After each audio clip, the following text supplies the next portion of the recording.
here, and welcome back to my channel. If you're new to the channel, my name is Kara, and I post weekly videos about life living in a converted school bus. My skoolie is a 1999 International that has been converted into a one-bedroom, one-bathroom tiny home on wheels. In most of my videos, I focus on all the really awesome aspects of bus life and amazing things you can do living in a bus. However, this week I'm going to talk about some of the more negative things. I do have another video that talks about things I dislike about my bus, in particular, my really tiny sink, the non-functional door, and my under-the-bed storage. And this week I'm just going to focus on things that can definitely be frustrating about bus life in general. All right, so here are my personal top 5 frustrations about bus life. Number 5 for me is definitely limited Wi-Fi at RV parks. It's always advertised free Wi-Fi, high-speed Wi-Fi, but sometimes that's often not the case. And I work from home, especially over the past year. All I've been doing is working from home, and I need a really stable internet connection to work. So there's nothing more frustrating when you've been driving all day, you finally get to your destination, get hooked up, and then realize that the connection isn't quite strong enough. So I do pay for unlimited hotspotting off my cell phone.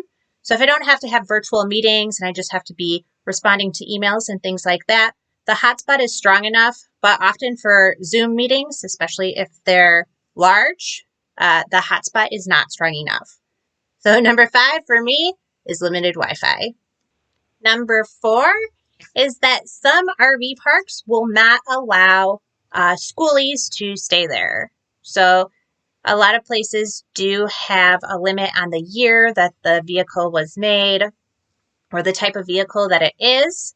And a lot of times older buses don't qualify even if they're really nice. So this can really be frustrating because you find yourself defending the quality of your home just to stay somewhere.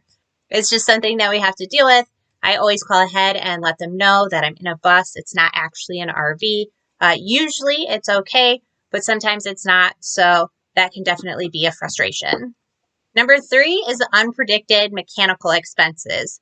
So everything on a big diesel vehicle is expensive to repair. If you blow a tire or something goes wrong when you're on the road, having to spend that extra, $2,000 or $3,000 that you really weren't planning on spending is often a trip ruiner, or it definitely doesn't make anyone in a good mood. So third frustration about bus life is the mechanical expenses. Unfortunately, they happen, so you just have to take them as they come, but it's definitely never a good time. Number 2 for me is not having access to a place to work out. I'm really into home exercise. Initially, I thought it would be great that I would just work out outside because I love being outside. However, that feeling faded really quickly when I started working out in snow, in rain, or in the wind, when my yoga mat and weights are blowing all over the place, or in the extreme heat. So unfortunately, there aren't that many days out of the year that are a perfect 75 degrees with a light breeze. So all of the other days, the weather can often cause me to not really enjoy my workout or not want to do it or skip it if it's really bad. Again, this is a really easy fix if you want to pay for a gym membership. Personally, I just don't want to spend the money on a membership for a gym. And number 1, for me, these aren't in any particular order. All 5 of these things are equally annoying to me. But number 1 is not being able to be surrounded by plants. When we had our home or our apartment before that, we always had a lot of plants. And the space was big enough that I could keep them away from my cats, who will attack and destroy anything that's green.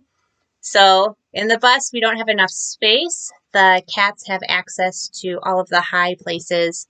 So I don't have any indoor plants, which is very sad. However, I am parked for 9 months out of the year, and I have an outdoor garden, which supplies us with all our fruits and vegetables also. So that sort of makes it okay. However, I do miss houseplants a lot. So hopefully one day I have a solution to cat-proof an area where I can have some indoor plants. All right, so these are my top 5 annoyances about bus life in general. Again, they're not really that bad. So as always, I say that the pros of bus life way outweigh the cons. For anyone thinking about bus life, I strongly, strongly, strongly encourage you to just do it. It's wonderful. It's such a great experience.